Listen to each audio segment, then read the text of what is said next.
Hello everyone, welcome to daily market review. तो आज हम दोबारा मार्केट के बारे में बात करने जा रहे हैं कि क्या मार्केट में चल रहा है और क्या नेक्स्ट पॉसिबिलिटी है। तो सबसे पहले ये रिस्क डिस्क्लेमर है, इसे आप रीड कर सकते हैं।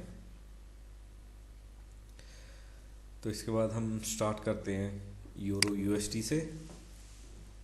तो लास्ट टाइम हम यहाँ पर थे, लास्ट वीक।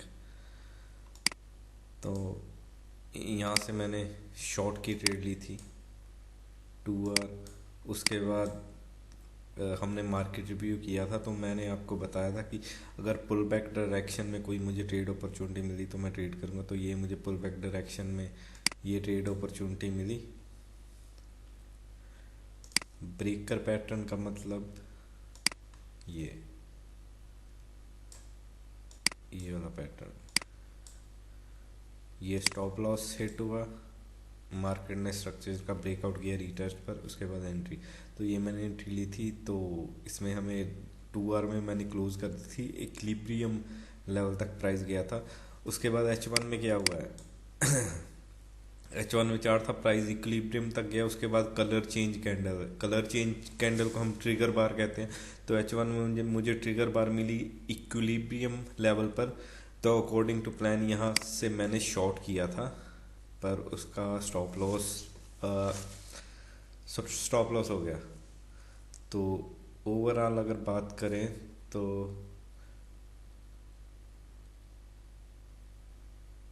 इसके बाद ये लॉस हुआ था। तो अब हम देखते हैं अब मार्केट में क्या सिनेरियो, तो क्या क्या पॉसिबिलिटी है। तो सबसे पहले हम सारी ड्राइंग्स को रिमूव कर देते हैं, दोबारा से स्टार्ट करते हैं। तो वीकली चार्ट अगर देखो तो प्राइस यहाँ से बेरिश था। अभी बाय साइड लिक्विडिटी यहाँ पर है वीकली की। मैंने प्लान किया था कि वीकेंड पर वीडियो रिलीज़ करूँगा पूरे वीक के लिए, पर टाइम नहीं मिला, तो इसलिए अभी कर लेते हैं। तो ये बाय साइड लिक्विडिटी है। उसके बाद ये है सेल साइड लिक्विडिटी। प्राइस ने ऑलरेडी इसे हिट कर दिया था, सेल साइड लिक्विडिटी।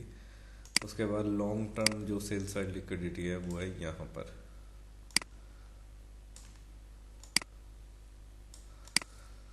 तो मंथली में भी एक बार चेक कर लूँ। अगर मंथली में देखो, मंथली में भी प्रोजेक्ट यहाँ पर आएगा पीडीआरए, प्रीमियम एंड डिस्काउंट। तो मंथली में क्या हुआ, मंथली में इम्पल्स ये पुल बैक हुआ। पुल बैक होने के बाद अब प्राइस दोबारा नीचे जाना शुरू हो गया। तो मंथली हमारा बायस अभी भी बेरिश है, प्राइस इस लेवल तक आ सकता है। पर हम जैसे इंट्राडे ट्रेड करते हैं तो हम बाकी टाइम फ्रेम में भी चेक करेंगे क्या चल रहा है। तो डेली में क्या हुआ था, डेली में इम्पल्स फेस में है। तो डेली में कुछ यानी कि जैसे आप यहाँ पर देख सकते हैं मार्केट मूव करती है इम्पल्स पुल बैक। पर यहाँ पर क्या हुआ है, यहाँ पर प्राइस ने इम्पल्स किया, लिक्विडिटी को उड़ाया और थोड़ा सा पुल बैक होकर दोबारा। तो हो सकता है प्राइस धीरे धीरे नीचे आए, और हो सकता है यहाँ पर प्राइस पुल बैक करके फिर दोबारा नीचे आए। तो अभी डेली में वीकली में कुछ यानी कि कह नहीं सकते कि प्राइस किस डायरेक्शन पर जाएगा। वीकली का वैसे चेक करने की तब ज़रूरत है अगर आप यानी कि स्विंग ट्रेडर हो, अपने ट्रेड को लॉन्ग टर्म होल्ड करना हो। तो आप यानी कि 15 मिनट और H1 में एंट्री लेकर तो लॉन्ग टर्म उसे होल्ड कर सकते हैं। फॉर एग्जांपल अगर आप यहाँ पर लॉन्ग करते एक ट्रिगर बार यानी कलर चेंज कैंडल है, तो 6 नवंबर को यहाँ पर ये वाली कैंडल 6 नवंबर की है। तो अगर यहाँ पर आपने लोअर टाइम फ्रेम में एंट्री ली होती तो आप इसे राइड कर सकते। तो अभी डेली का ये सिनेरियो है, इससे वीकली का सॉरी। तो अभी डेली में क्या चल रहा है, डेली में प्राइस ने इस लिक्विडिटी लेवल को उड़ाया और गई ऊपर। तो डेली के हिसाब से अभी भी फ़िलहाल हम बेरिश हैं। ये ही लेवल आपको 4 आवर में भी मिलेंगे। तो ये हो गया बाय साइड लिक्विडिटी। इसके बाद ये होगी हमारी सेल साइड लिक्विडिटी।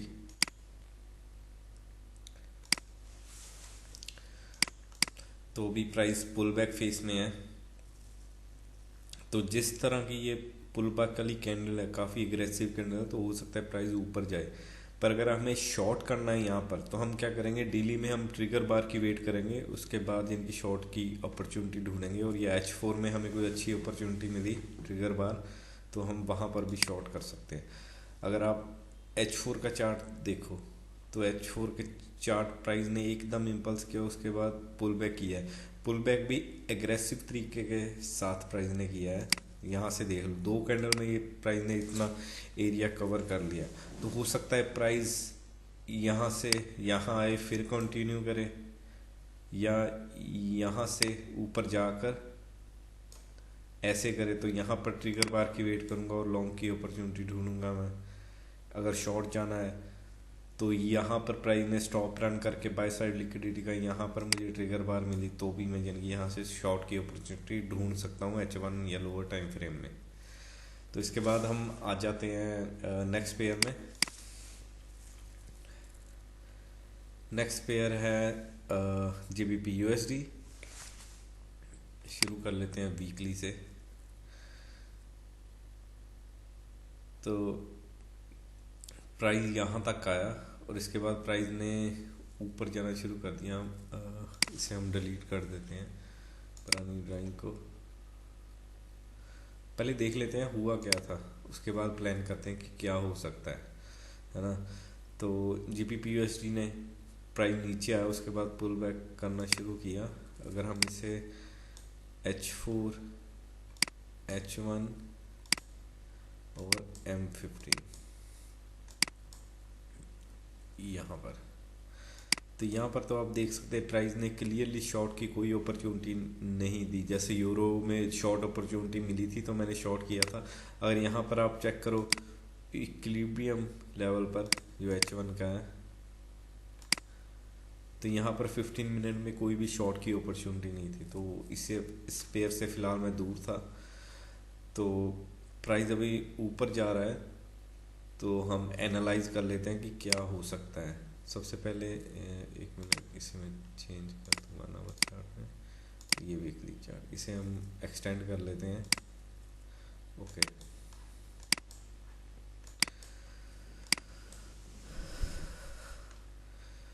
तो ये हमारा है GBP USD का। ये दूसरी ड्राइंग को मैं रिमूव भी कर देता हूँ। ओके, अगर आप बड़ी पिक्चर देखिए, बिग पिक्चर, तो प्राइस ने जैसे आपको बताया प्राइस लिक्विडिटी के लिए जाता है। तो यहाँ पर प्राइस ने बाय साइड लिक्विडिटी उड़ा दी और अब हो सकता है प्राइस यहाँ नीचे सेल साइड लिक्विडिटी तक आए। ज़रूरी नहीं है कि एकदम से आ जाएगा, पुल बैक भी हो सकता है, उसके बाद भी आ सकता है। तो हम देखते हैं कैसे मार्केट अनफोल्ड होती है। उसके बाद हम चले जाते हैं डेली चार्ट में। डेली चार्ट में जैसे ये मैंने मेंशन किया था, हमारा है liquidity level same euro USD की तरह ही। यहाँ पर अगर हम इसे कंसीडर करें, इस लेवल को कंसीडर करें, तो वो यानी कि यहाँ पर हमें चाहिए डेली में ट्रिगर बार चाहिए। उसके बाद फिर H4 में जाएंगे, वहाँ पर कोई इनकी अपॉर्चुनिटी ढूंढेंगे। फिर H1 में अगर हम इस लेवल को कंसीडर करते हैं, तो इक्विलिब्रियम लेवल है ये वाला। इसका हो सकता है प्राइस यहाँ से ऊपर जाकर ये लेवल की लिक्विडिटी को उड़ाए, फिर नीचे आए, और हो सकता है प्राइस यहाँ से ऊपर भी जा सकता है। तो दोनों पॉसिबिलिटी है। अगर H4 चार्ट में चेक करें तो यहाँ से मैंने बताया था कि प्राइस ऊपर जाएगा, तो वैसे यानी कि यहाँ से ऊपर गया है। अगर आपने लॉन्ग की अपॉर्चुनिटी, क्योंकि मैं तो यूरो USD में मैंने पहले ही ट्रेड ले ली थी, तो इसलिए मैं GBP USD से बाहर था। वैसे ये अच्छी अपॉर्चुनिटी थी लॉन्ग जाने के लिए, इस एरिया में आप लॉन्ग जा सकते थे। उसके बाद हम अभी वेट कर रहे हैं दो सिनेरियो की, जीबीपी यूएसडी में दो सिनेरियो की वेट कर रहे हैं। एक तो सिनेरियो ये है कि हाँ अभी प्राइस यहाँ से आके इस लेवल का स्टॉप रन करे। मैं लेवल को मार्क कर देता हूँ बाई साइड लिक्विडिटी से।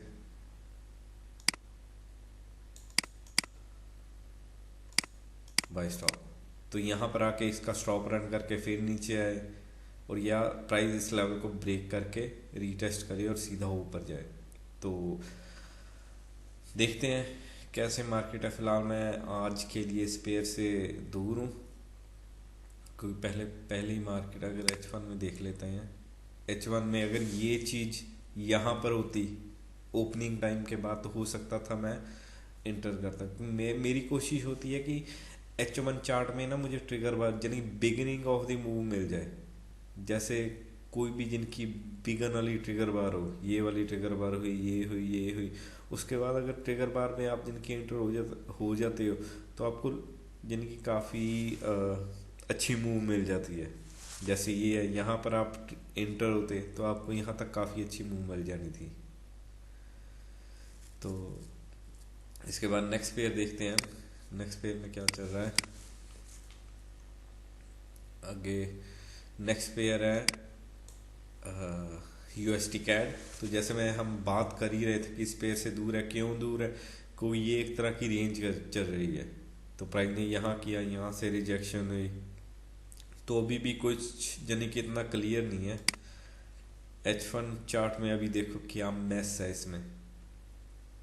तो मैं आपको यहीं से ही बता रहा हूँ कि हाँ अभी मैस है, तो मैस से यानी कि दूर ही रहो।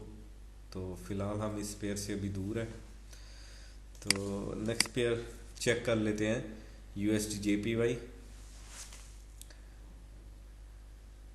ये देखो इस पेयर में भी एक तरह का मैस है। तो फिलहाल इस पेयर से भी मैं दूर हूँ। ये मैंने मेंशन ही किया हो कि H1 में भी कोई यानी कि अच्छा इतना क्लियर प्राइस एक्शन नहीं है। देख सकते हैं प्राइस हाई ब्रेक कर रहा है, रिजेक्शन, प्राइस ने लो ब्रेक किया, रिजेक्शन, हाई ब्रेक किया, वहाँ से फिर रिजेक्शन। तो एक तरह की रेंज चल रही है। जैसे जैसे आप एक्सपीरियंस हो जाएगा, आपको पता लग जाएगा किस टाइप की मार्केट कंडीशन में आपने यानी कि इन करना है। आपको पहले ही पता लग जाएगा कि कब रेंज हो सकती है, कब यानी कि ट्रेंडिंग मार्केट होगी। किस तरह का पुल बैक होता है उससे ही पता लग जाता है कि हाँ अभी मार्केट में क्या चल रहा है।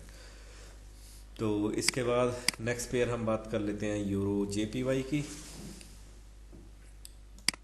यूरो जेपीवाई, तो इसमें भी मैंने मेंशन किया हुआ है look for clean price action, है ना। तो यहाँ से प्राइस गया, यहाँ से प्राइस नीचे आया, थोड़ा पुल बैक हुआ और नीचे आया, फिर रिजेक्शन हुई। तो ये यानी कि प्राइस एक्शन थोड़ा क्लियर नहीं है।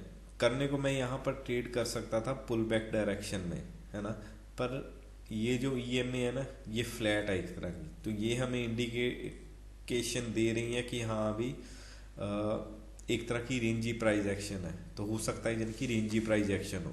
मार्केट तो एकदम ऊपर गई है, पर ये रेंजी प्राइस एक्शन की इंडिकेशन है। H1 में देख लेता हूँ मैं।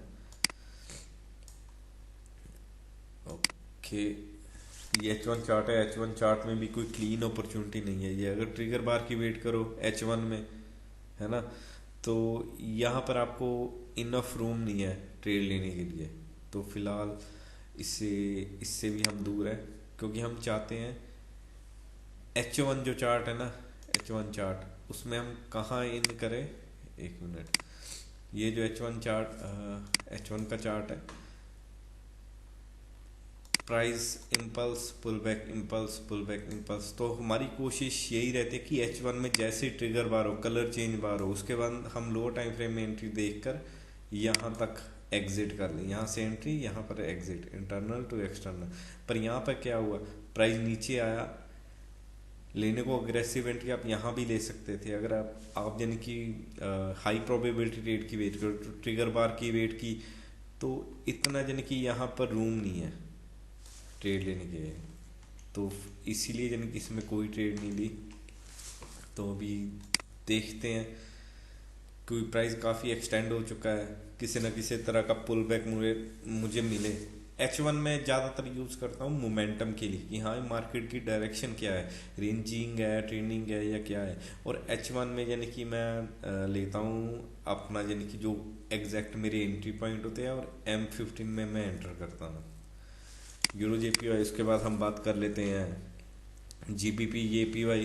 GBP JPY में भी हमने सेम ही बात किया था कि हाँ अभी प्राइस ने इम्पल्स पुल बैक, तो दोबारा इम्पल्स की तो हो सकता है यहाँ से प्राइस पुल बैक करके फिर दोबारा नीचे आए, क्योंकि ये एक तरह का डेली में जोन में घूम रहा था। क्योंकि अब अगर आप यहाँ पर देखो तो अब क्या चल रहा है मार्केट में, मैं थोड़ी एक्स्ट्रा टाइम रिमूव कर देता हूँ।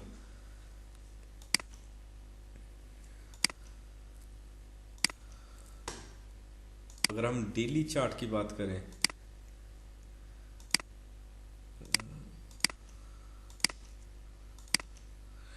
डेली चार्ट में अब क्या हुआ है,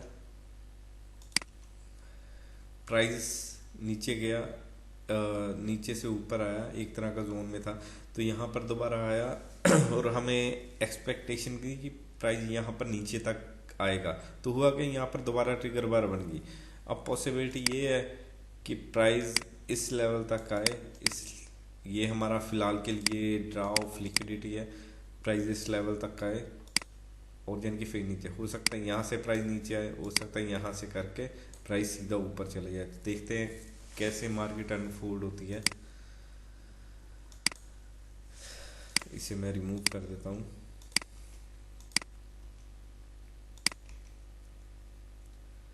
ओके, उसके बाद नेक्स्ट पेयर में चलते हैं,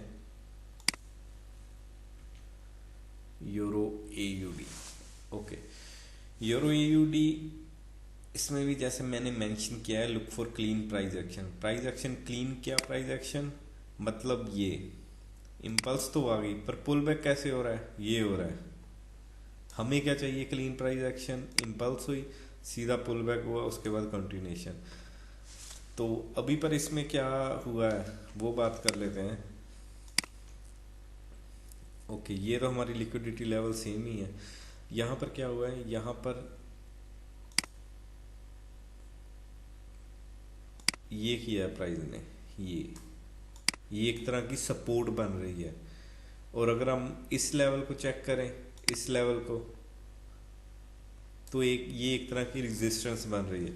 तो प्राइस यानी कि एक तरह से स्टक है दो लेवल में, ये लेवल में स्टक है और ये लेवल में स्टक है।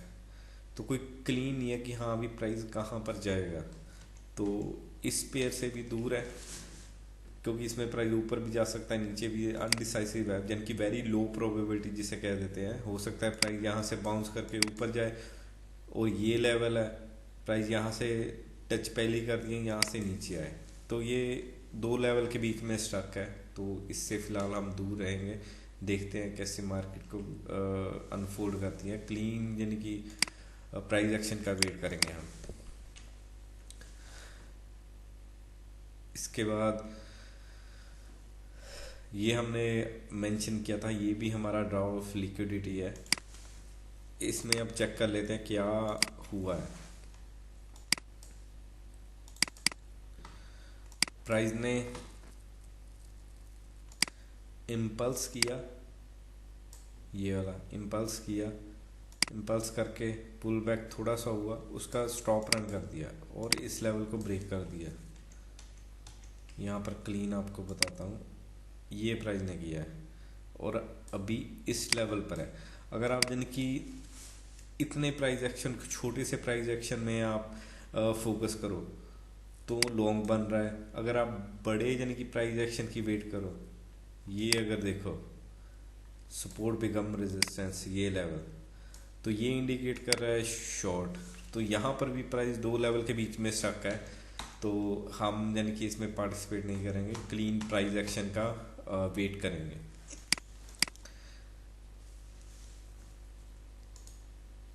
तो फिलहाल आज के लिए इतना ही है। तो कल को मैं फिर दोबारा अपडेट करूँगा क्या मार्केट में हुआ था और क्या पॉसिबिलिटी है, क्या हो सकता है। तो आज के लिए इतना ही। Thank you for watching. अगर आपका किसी का क्वेश्चन है तो आप कमेंट बॉक्स में पूछ सकते हैं। Thank you, bye bye.